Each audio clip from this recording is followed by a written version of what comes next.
അപ്പം ഇന്ന് പൈനാപ്പിൾ ആയിട്ടുള്ളൊരു പരിപാടിയാണ് കേട്ടോ. അപ്പം ഞാനിങ്ങനെ ഷോർട്സ് ഇങ്ങനെ കണ്ടുകൊണ്ടിരിക്കുന്നതിൻ്റെ ഇടയിൽ വന്നതാണ് ഈ ഒരു വീഡിയോ കേട്ടോ. അപ്പോൾ അത് കണ്ടപ്പോൾ നമുക്കൊന്ന് ട്രൈ ചെയ്ത് നോക്കിയാലോ എന്ന് വിചാരിച്ചിട്ട്. അപ്പം ഞാൻ അതിന് 2 പീസ് വലുതാക്കിയിട്ട് പൈനാപ്പിൾ മുറിച്ചെടുത്തിട്ടോ. എന്നിട്ട് അതിലേക്ക് മുളകും പൊടിയും ഉപ്പും കൂടി മിക്സാക്കിയിട്ട് അത് 2 ഭാഗത്തും പുരട്ടി കൊടുത്തിട്ട് കുറച്ച് വെളിച്ചെണ്ണ ഒഴിച്ചിട്ട് അത് നന്നായിട്ട് ഫ്രൈ ചെയ്തെടുത്തിട്ടോ. അപ്പോൾ ഞാൻ കുറച്ച് കട്ടിയുള്ള പീസാണ് മുറിച്ചത് കൊണ്ട് എനിക്ക് 2-3 പ്രാവശ്യം അങ്ങോട്ടും ഇങ്ങോട്ടും തിരിച്ചു മറിച്ചൊക്കെ ഇട്ടിട്ട് വേവിക്കേണ്ടി വന്ന്. പിന്നെ അതൊക്കെ വെന്തിട്ട് ഞാൻ എടുത്തിട്ടോ. അപ്പോൾ പിന്നെ ഞങ്ങളൊരു കാര്യം ചെയ്തോളൂ, ഇത് ചെയ്യണവർ ചെറിയ ചെറിയ പീസാക്കിയിട്ട് ചെയ്തോളൂ കേട്ടോ. അല്ല ഞങ്ങളെ പോലെ കുടവും പള്ളിക്കാരൊക്കെ എടുക്കേണ്ടി വരും അത് മുറിക്കണമെങ്കിൽ. ഞങ്ങൾ പിന്നെ അത് കഴിച്ചു കേട്ടോ.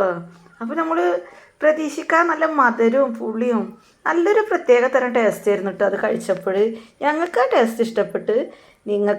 നിങ്ങളൊന്ന് ട്രൈ ചെയ്ത് നോക്കി. നിങ്ങൾക്ക് ഇഷ്ടപ്പെടുകയാണെങ്കിലൊന്ന് കമൻറ്റ് ചെയ്യും കേട്ടോ. അപ്പോൾ ചെയ്യണവരാരാണെങ്കിലും ചെറിയ ചെറിയ പീസായിട്ട് ചെയ്താൽ മതി. പിന്നെ കുട്ടികൾ അതിലത്തെ മസാല ഒക്കെ ഉണ്ടല്ലോ